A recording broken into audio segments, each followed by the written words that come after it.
जितने भी हमारे शहीद हैं, चाहे वो मैनपुरी के हो, चाहे यूपी के हो, चाहे पूरे देश के किसी भी कोने के हो, मैं उनको भी नमन करता हूँ, श्रद्धासुमन अर्पित करता हूँ। साथियों, बड़ा खुशी का विषय है कि मैं जहाँ पर पैदा हुआ, मेरे घर से मात्र 500 मीटर की दूरी पर वो स्थान है जहाँ पर अंग्रेजों के खजाने को छीनकर, मैं लूटने का शब्द नहीं इस्तेमाल करता हूँ, छीनकर देश की आजादी में उस धन को लगाकर देश को आजादी दिलाने वाले उन महान महापुरुषों का शहीद मंदिर, शहीद स्मारक काकोरी मेरे घर के बिल्कुल पास उपस्थित है। हम लोग 26 जनवरी 15 अगस्त को वहां पर जाते थे, फूल माला चढ़ाकर चले आते थे, लेकिन इतना महत्व, मैं सच्चाई बयां कर रहा हूँ, इतना महत्व हम लोगों में नहीं था। लेकिन इस बार आदरणीय धर्मेंद्र दादाजी के माध्यम से जब उस कार्यक्रम की जिम्मेदारी वहां पर मुझे दी गई, तो मुझे लगा कि आज के समय में इस कार्यक्रम से बढ़कर कोई दूसरा कार्यक्रम पूरे देश में नहीं हो सकता। जिनकी बदौलत हम लोग अपने घरों में, अपने ऑफिसों में, अपने दुकानों में नौकरी कर रहे हैं, व्यापार कर रहे हैं, खुशी हैं, सुरक्षित हैं। जो लोग हमारी सुरक्षा के लिए सरहदों पर गोली खाकर हंसते हंसते गोली खाते हैं और उनकी बॉडी ताबूतों में घर आती है, उनके परिवारों पर क्या बीतती है, मैं समझ सकता हूँ।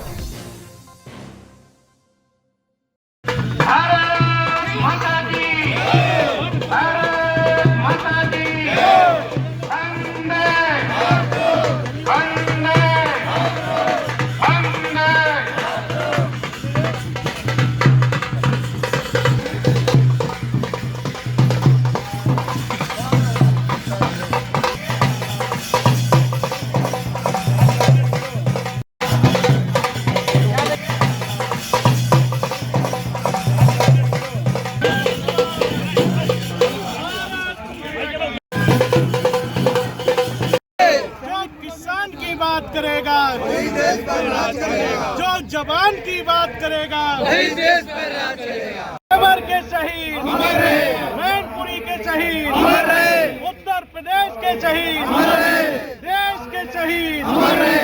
भारत माता की जय।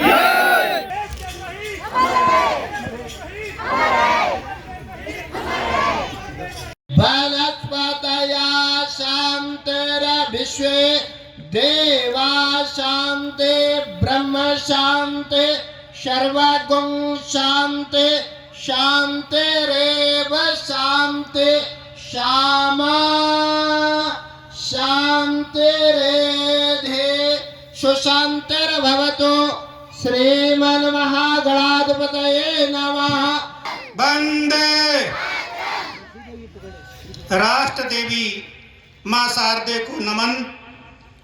पुष्पांजलि दीप प्रज्वलन के बाद लक्ष्मी नारायणाभ्याम नमः, उमा महेश्वराभ्याम नमः, बाणे हिरण्यगर्भाभ्याम नमः, सची वृंद्राभ्याम नमः।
बहुत बहुत धन्यवाद। मंच का कुशल संचालन कर रहे संचालक महोदय, आज के कार्यक्रम की रूपरेखा को तैयार करने वाले मिशन के सभी साथी, मिशन के संस्थापक दादा धर्मेंद्र ज्ञानी जी व मिशन के जितने भी पदाधिकारी, जिन लोगों ने मेहनत करके इस कार्यक्रम को सफल बनाया, मैं उन सभी का हार्दिक स्वागत वंदन अभिनंदन करता हूं। हमारे सामने बैठे देश की सरहदों पर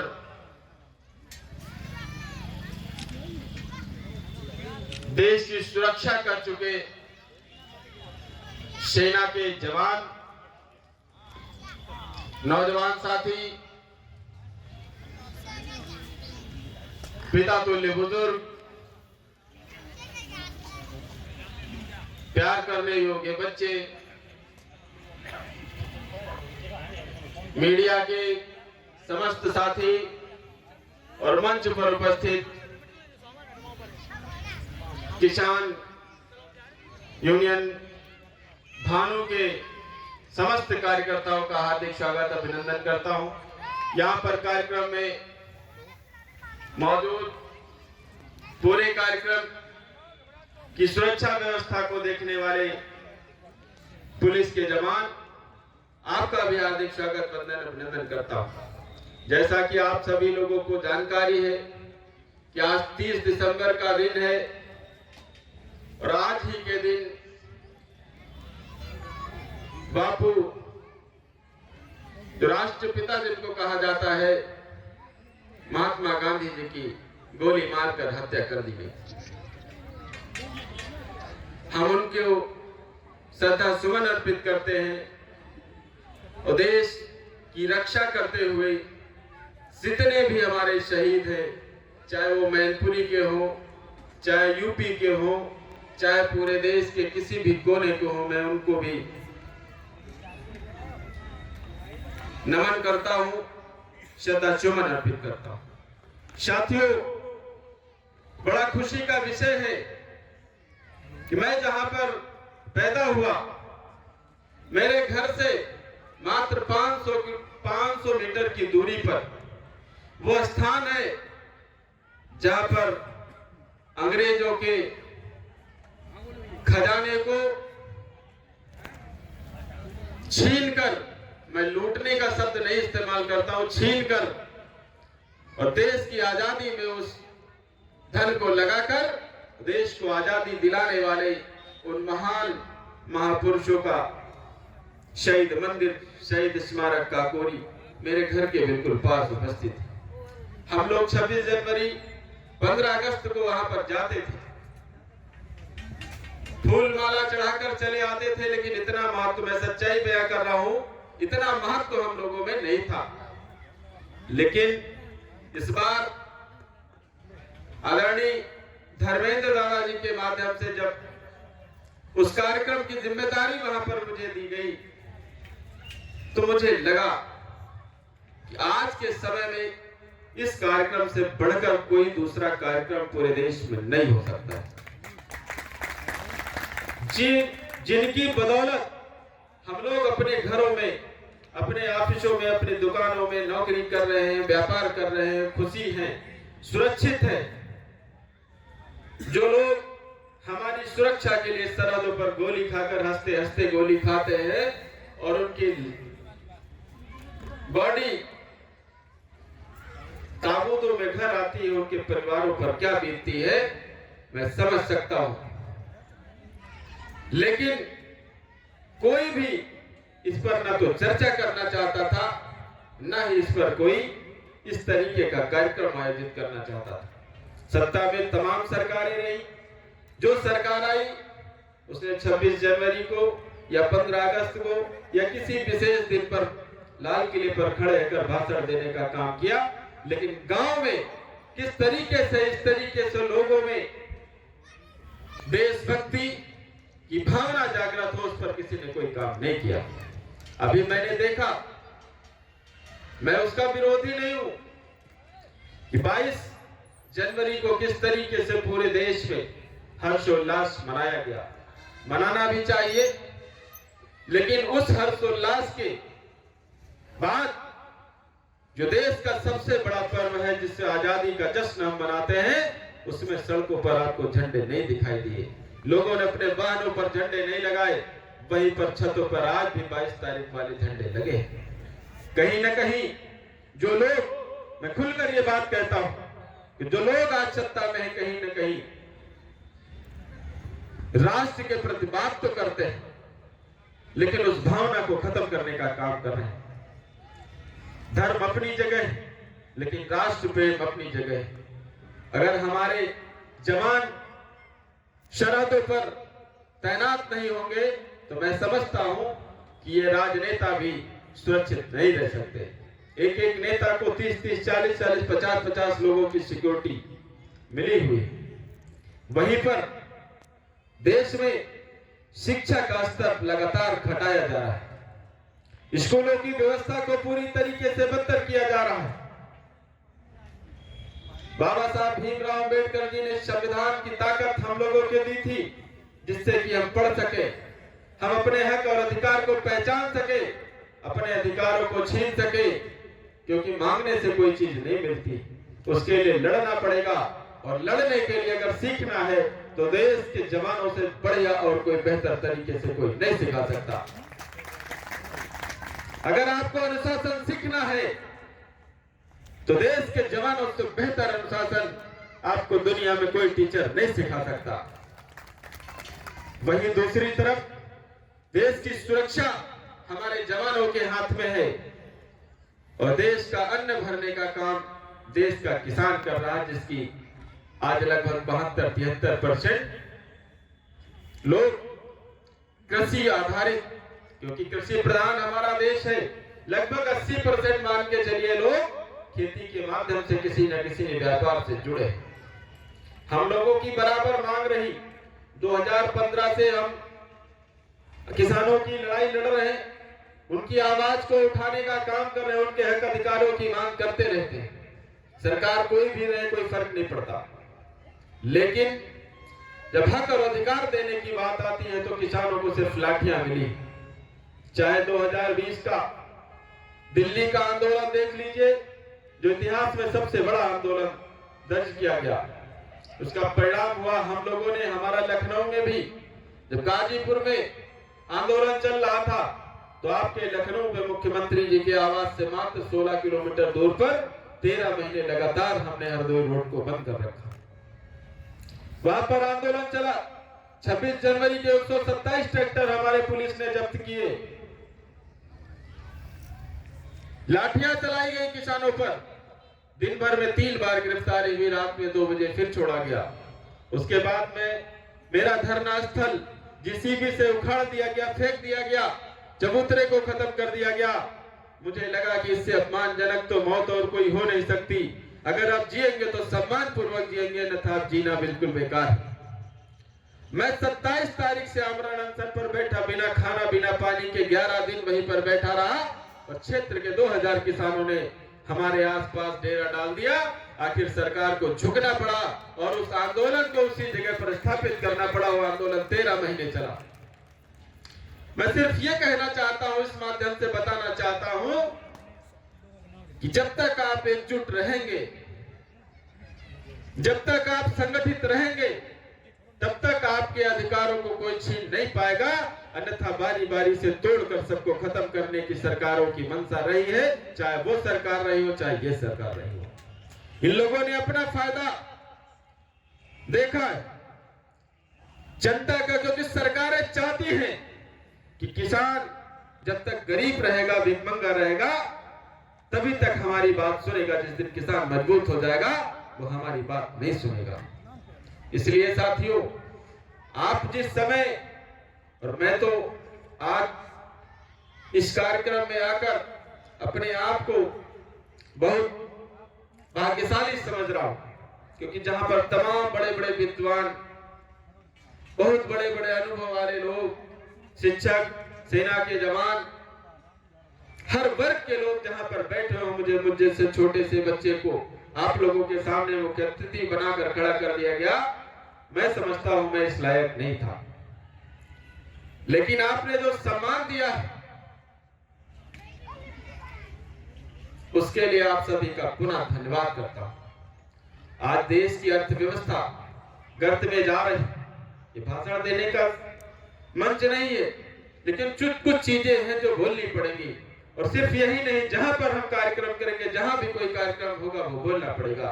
आज देश पर 265 लाख करोड़ कर्ज हो गया, यानी जीडीपी 16.5 लाख करोड़, देश का जो नोट हमारे देश में नकदी करेंसी 16.5 लाख करोड़ लगभग, उसका जीडीपी का 82% भारत सरकार कर्जा ले चुकी है। आप समझिए 18% मात्र अर्थव्यवस्था बची है, और मैं समझता हूं 3 से 4 महीने के अंदर यह भी टकमगाएगी। किसी तरीके से सरकार चुनाव तक तो मैनेज कर लेगी, लेकिन उसके बाद इस व्यवस्था को रोक पाना असंभव होगा। तमाम यहाँ साथी बैठे हैं, आप सर्विस में रहे, नौकरियां सरकारी रहे, कोई एफसीआई का, कोई आपका कर्मचारी, कोई आपका दोस्त हो, उससे पता कर लीजिएगा। आज जो एफसीआई के गोदाम हमारे भरे रहते थे कि किसी आपदा के समय में हम 3 साल तक उस अनाज को इस्तेमाल कर सकते थे, आज हमारे एफसीआई के गोदाम खाली हो चुके हैं। अगर 2 महीने के लिए कोई मुसीबत देश पर आ जाए तो देश में खाने के लिए अनाज उपलब्ध नहीं है। सरकार क्या कर रही है कि अब मोटा अनाज खाइए। मोटे अनाज से हरित क्रांति हुई, लाल बहादुर शास्त्री जी ने देश में अनाज से भंडार भरने का काम किया, लेकिन आज वही गोदाम खाली हो गए। उसका कारण है कि तमाम उद्योगपतियों ने बहुत सारी चीजों को अपने अंडर लेकर, ये तो किसान आंदोलन में बच गए। अगर तीनों काले कानून लागू हो गए होते तो सारा अनाज उनके गोदामों में भरा होता और यही गेहूं 50-60 रुपए किलो बिक रहा होता। इसलिए साथियों, एक बार पुनः आप सभी लोगों का धन्यवाद देता हूं, आभार व्यक्त करता हूं, और समय समय पर जहां भी मेरी जरूरत होगी मैं उपस्थित रहूंगा। इस कार्यक्रम के लिए, इस मिशन के लिए लखनऊ का जो अगला मेला होगा, आपको ऐतिहासिक मेला शहीद स्मारक पार्क काकोरी में मिलेगा। लखनऊ ही नहीं, आसपास के पूरे मंडल के किसान, हमारे पदाधिकारी, तमाम सैनिक, रिटायर्ड सैनिक, हर क्षेत्र के लोग आपको वहां पर अगले कार्यक्रम में मिलेंगे। मैं आप सभी को पुनः बधाई देता हूँ, धन्यवाद देता हूँ। अज्ञानी जी को धर्मेंद्र, मैंने तो काकोरी में कहा, हमने कहा आपने अपना नाम अज्ञानी कैसे रख लिया भाई? ये कोई बहुत ही बुद्धिमान व्यक्ति का काम हो सकता है कि कोई अपने नाम के पीछे ज्ञानी व्यक्ति का ज्ञानी लगाए, ये कोई अज्ञानी व्यक्ति का काम नहीं है। तो उनका भी धन्यवाद, उनकी समस्त टीम का धन्यवाद। मुझे जो प्यार सम्मान यहाँ मिला उसके लिए पुनः धन्यवाद, बहुत बहुत आभार। जय जवान, जय किसान।